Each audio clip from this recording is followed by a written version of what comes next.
If the lion is the king of the jungle, how can he be the king of the jungle? If he's not the biggest, the elephant is probably one of the biggest. He can't be the fastest because that's a cheetah. He can't be the smartest. So he's not the biggest, the fastest, or the smartest. So how does a lion become the king of the jungle? His mentality. That's the only difference of a lion and an elephant. When a lion walks up and sees an elephant, he thinks lunch. An elephant thinks run. And it's all mentality. Because when a male lion walks up, he may be outnumbered by a pack of hyenas, but I'm king of my jungle because of my mentality. What happens when you're a gazelle and you're not being pushed, you're not being prodded, you're not given a reward, nobody's encouraging you? What happens when you're a gazelle and the lion's not chasing you anymore? You stop running. But what happens when you're a lion? When you are a lion, it does not make a difference. You realize that if your family is going to eat, that if that pack of lions is to survive, then you gotta go hunt. A part of being a beast just ain't eating a gazelle. A part of being a beast is the hunts. It's the hunt that they're excited about. They like to see the gazelles run. Then boom, they take off. Because real lions like to hunt. They love the process just as much as they love the prize. And some of y'all just want to score. You don't like the process. You're not in love with the process. A true hunter's goal is not the prize. A true hunter's goal is to hunt. That's what they live for. They live to hunt. They don't just live to catch it. It's the whole process. When you are a true hunter, you don't go by time, you go by the gazelle. When you are a true hunter, you hunt until you get a gazelle, and you don't stop until you get one. And then you get another, and then you get another, and you get another. If you're gonna do what you say you're gonna do, be what you say you're gonna be, you're gonna have to lion me out. You a gazelle, you gonna come up short. You a gazelle, you gonna have an average experience. You a student, I need you in lion mode. You an entrepreneur, I need you in lion mode. You trying to lose weight, lion mode. You can't do nothing significant in gazelle mode, nothing. Nothing impressive happens in gazelle mode. Nothing happens in run mode, give up mode, quit mode, scared mode, fearful mode, nothing happens. Everything happens in lion mode like I'm coming to get you.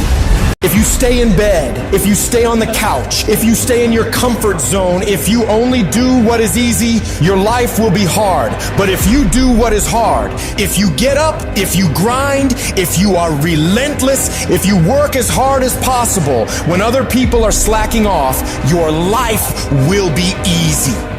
Everybody has a turn back moment. You have a moment where you could go forward or you can give up. But the thing you have to keep in mind before you give up is that if you give up, the guarantee is it will never happen. That's the guarantee of quitting, that it will never happen no way under the sun. The only way the possibility remains that it can happen is if you never give up no matter what. Every morning, tell yourself today is going to be a good day. Positivity attracts positivity. Like a magnet, the brighter we shine, the more good things we attract. Let me speak to that person that feels like they lost their worth or their value. This is a dollar bill. Now, if I go to the store and there's something for 90 cents, can I buy it with this dollar bill? Okay, all right. So if I go to the store and there's something for 85 cents and after tax, it ends up being 96 cents, can I buy it with this dollar bill? Okay, all right, so what if I ball the dollar bill up? Think about it now.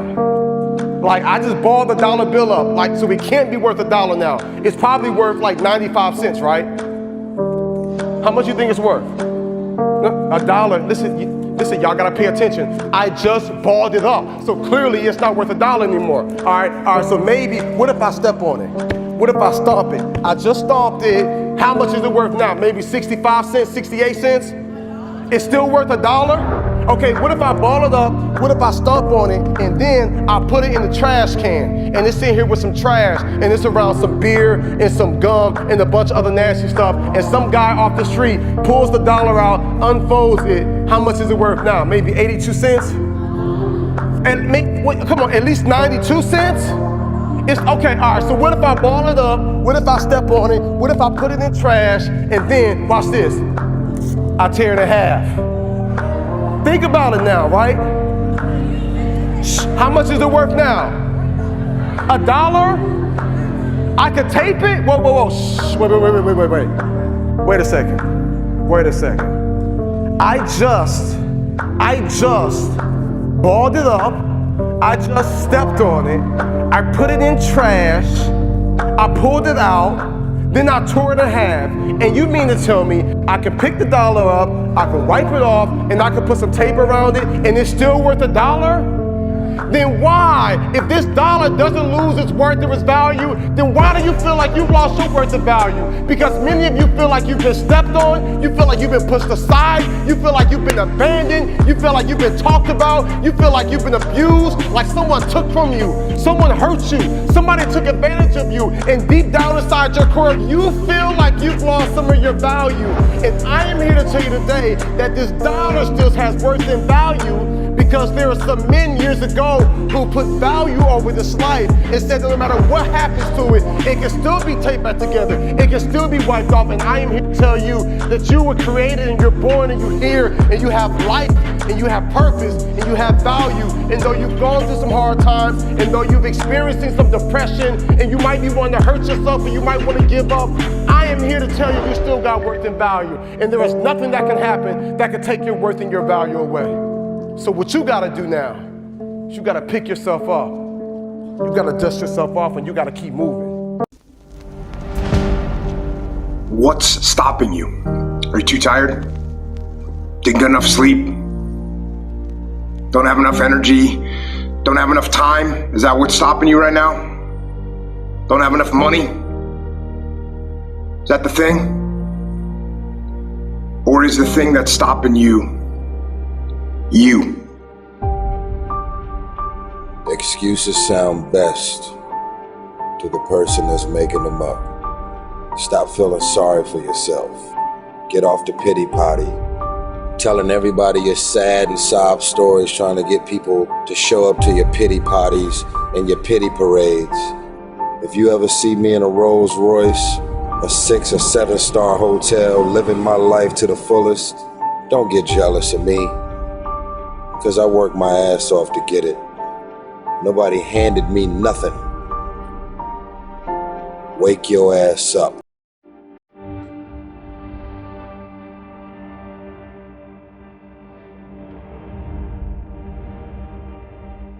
Taking hands.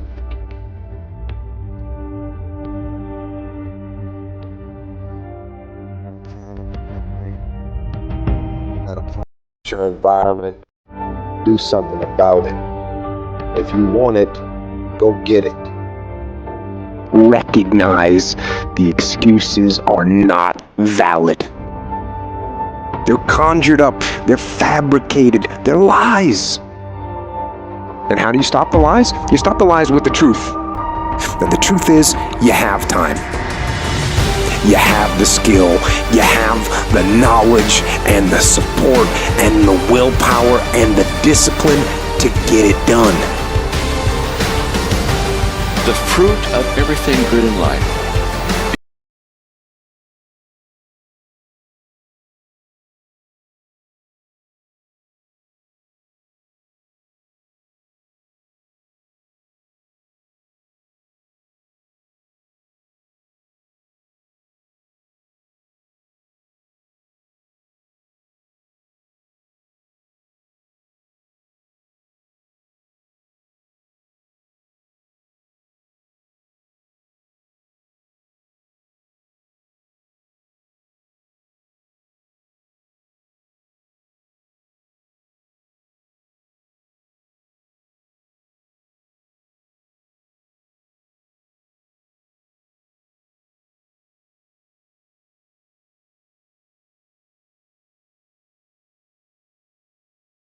There's a saying that you can't start a new chapter in your life if you continue to reread the last one. So may the road ahead of you be filled with action, not hope, passion, not obligation, and results, not plans.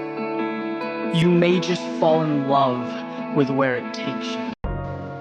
I came to realize it's that fear that's the worst of it. That's the real enemy. So, get up. Get up. And you kick that bastard as hard as you can, right in the teeth. Let me tell you something you already know. The world ain't all sunshine and rainbows. It's a very mean and nasty place, and I don't care how tough you are, it will beat you to your knees and keep you there permanently if you let it. You, me, or nobody is gonna hit as hard as life. But it ain't about how hard you hit. It's about how hard you be to get hit and keep moving forward. How much you can take and keep moving forward. That's how winning is done. Now, if you know what you're worth, then go out and get what you're worth. But you gotta be willing to take the hits and not pointing fingers saying you ain't where you want to be because of him or her or anybody. Cowards do that, and that ain't you. You're better than that.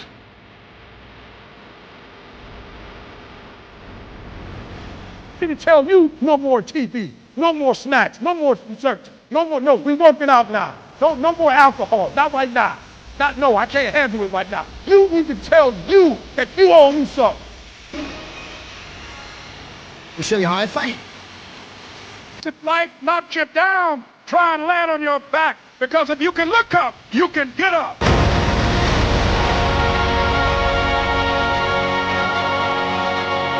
I will not go down that way. I choose to fight back. I choose to rise, not fall. I choose to live, not die. And I know that what's within me is also within you.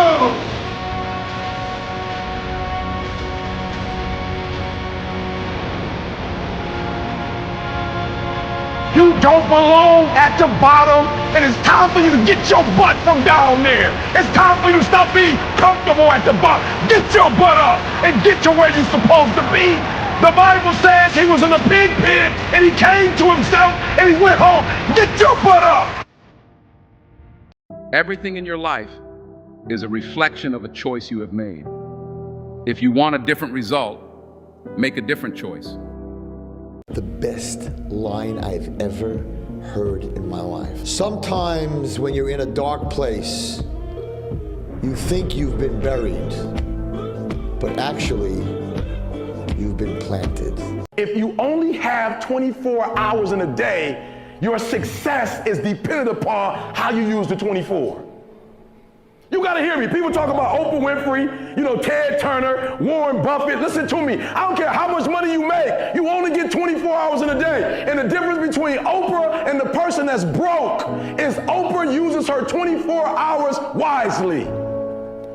That's it. Listen to me. That's it. You get 24. I don't care if you broke, you grew up broke. I don't care if you grew up rich. I don't care if you're in college, you're not in college. You only get 24 hours. And I blew up literally.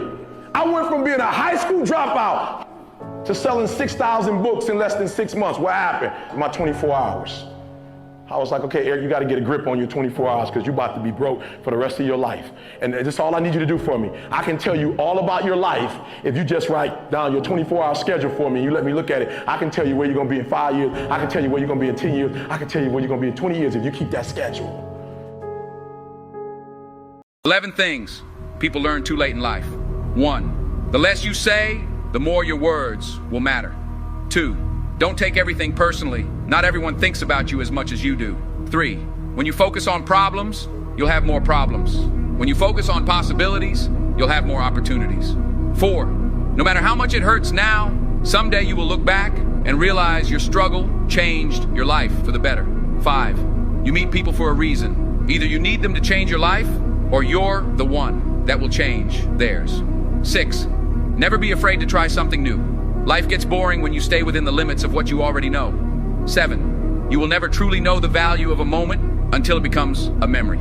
8, once you begin to take note of the things you are grateful for, you begin to lose sight of the things that you lack. 9, if you do not have control over your mouth, you do not have control over your future. 10, life is a mirror and will reflect back to the thinker what he thinks